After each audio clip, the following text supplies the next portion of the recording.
Is 2021 going to be the year you call it quits? Is 2021 going to be the year that you retire?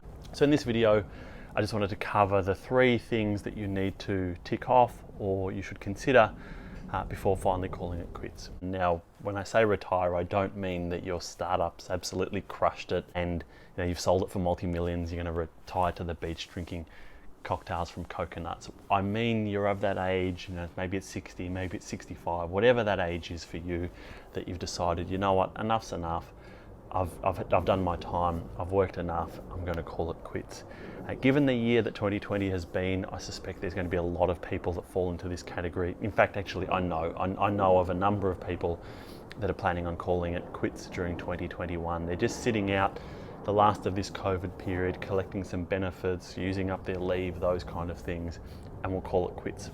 The 3 things that you need to tick off or you should consider before finally calling it quits. And the first one of those is actually, have you got enough? Now what I mean is, have you got enough assets, money in super, money in the bank, shares, investment property, whatever it is, to actually support yourself? Now here in Australia we have a great age pension system as well, which can somewhat support you, but you need to have enough of your own money to get you by. The rough rule of thumb there is 20 times. Now if you can get to 20 times whatever it is that you think you might need to live off in retirement, you're well and truly on your way to calling it quits. You don't have to quite get there. As I said, we've got the age pension system which can support you somewhat, but the holy grail is to get to at least 20 times whatever it is that you think you might need in retirement. Second point is superannuation.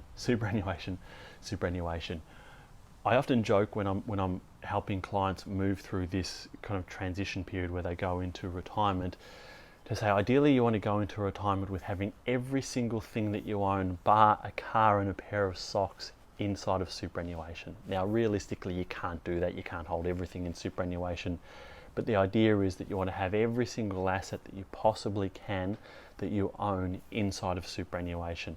It's great from a tax point of view, doing away the need to lodge personal tax returns, tax-free earnings, tax-free growth. It's concessionally assessed for Centrelink purposes. It is a great place to have all of your assets, as much of your assets as you absolutely possibly can. Actually, and the last piece there is around estate planning. Then the third tip is understand what benefits you might be eligible for from Centrelink. Now this isn't just about the age pension. There's an age pension, there's healthcare cards. I've got a whole other set of videos which I'll publish shortly on the different benefits that people can qualify for. But the vast majority of retirees, regardless of how much money they have, the vast majority of them, unless you've got multi millions and you're in the upper couple of % of the population, the vast majority of people, when they move into retirement, actually qualify for some form of Centrelink benefits, even if it is just a healthcare card. I say just a healthcare card, there's still a lot of benefits in having the healthcare card.